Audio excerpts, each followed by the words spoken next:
saudara-saudara yang terkasih dalam Tuhan, senang sekali kita bisa berjumpa lagi dalam renungan hari ini. Dan sebelum kita membaca dan merenungkan firman Tuhan, mari kita berdoa. Kami bersyukur kepadamu ya Tuhan, untuk kesempatan bagi kami mendengarkan firman-Mu pada saat ini. Kami mohon pertolongan Allah Roh Kudus sehingga kami dapat mengerti firman-Mu. Dan bukan hanya mengerti, tapi kami dapat melakukan dalam hidup kami tiap-tiap hari. Dalam nama Tuhan Yesus, kami berdoa dan mengucap syukur. Amin. Pembacaan firman Tuhan dari Wahyu pasal 2 ayat yang ke-10. Demikian firman Tuhan. Jangan takut terhadap apa yang harus engkau derita. Sesungguhnya iblis akan melemparkan beberapa orang dari antaramu ke dalam penjara, supaya kamu dicobai dan kamu akan beroleh kesusahan selama 10 hari. Hendaklah engkau setia sampai mati, dan aku akan mengaruniakan kepadamu mahkota kehidupan. Demikian Wahyu pasal 2 ayat 10. Tema renungan kita adalah gereja yang siap menderita demi Kristus. Saudara yang terkasih, dari jemaat Efesus, kita belajar bahwa gereja seharusnya hidup dalam kasih yang sungguh-sungguh. Ciri kedua dari gereja yang sejati adalah siap mengalami penderitaan. Jemaat Smyrna dikenal sebagai jemaat yang menderita, aniaya, karena iman mereka kepada Kristus Yesus. Smyrna sekarang disebut kota Izmir, kira-kira 55 km sebelah utara Efesus, terkenal karena kesemarakannya dan persaingannya yang sungguh menggebu dengan kota Efesus. Saudara, mari kita lihat ada dua hal yang akan saya sampaikan berkaitan dengan gereja yang ada di Smyrna. Pertama, berkaitan dengan penderitaan karena Kristus.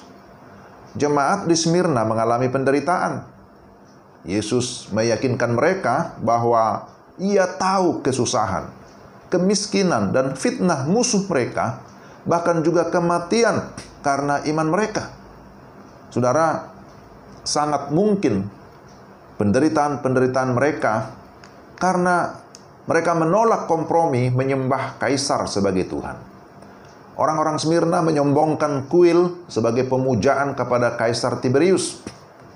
Dari waktu ke waktu, para penduduk diwajibkan untuk memercikkan kemenyan, kekobaran api di depan patung dada Kaisar, sambil mengaku bahwa Kaisar adalah Tuhan. Tapi, bagaimana mungkin orang Kristen memanggil Kaisar sebagai Tuhan? Inilah dilema yang dihadapi Polikarpus, uskup Smyrna, yang sudah lanjut usia dan patut dimuliakan. Ini sekitar tahun 156 ya. Di amfiteater yang penuh orang, sesak, prokonsul menyuruhnya bersumpah demi roh Kaisar dan mencaci maki Kristus. Namun, Polikarpus menolak sambil berkata, "Selama 86 tahun aku telah melayani Dia, melayani Kristus, dan Dia tidak melakukan kesalahan terhadapku. Bagaimana mungkin aku menghujat Rajaku yang telah menyelamatkan aku?" Maka sang prokonsul bersikeras mengancam dia akan kematiannya, dimangsa binatang buas atau dibakar hidup-hidup jika ia tidak mau mengubah sikapnya atau pendiriannya. Tetapi Polikarpus berpegang teguh. Karena itu api dinyalakan dan uskup yang kudus itu membanjatkan syukur kepada Allah karena telah menganggapnya layak untuk berbagi cawan Kristus dan dihitung sebagai martirnya.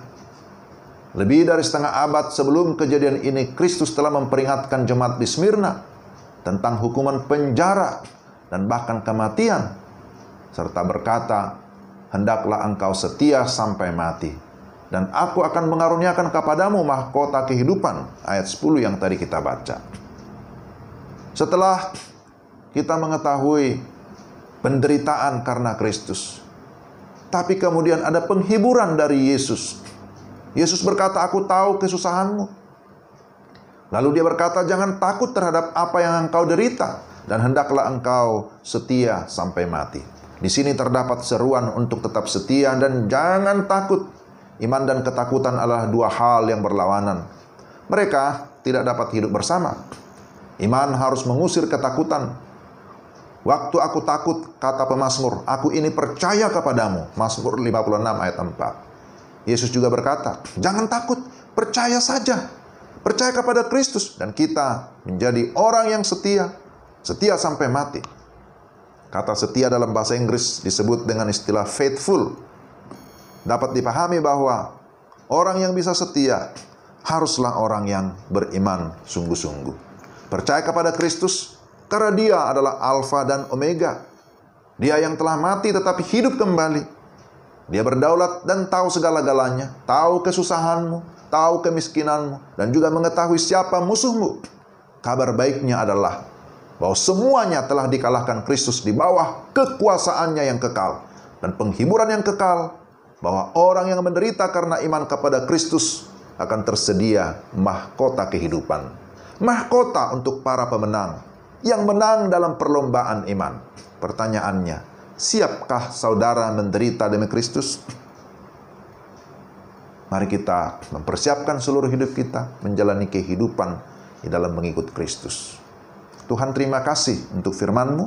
Kami berdoa supaya Roh Kudus memampukan kami memahami firman-Mu, bahkan menerapkan dalam hidup kami tiap-tiap hari. Dalam Kristus Yesus kami berdoa dan bersyukur. Amin. Demikian renungan kita. Tuhan memberkati. Shalom.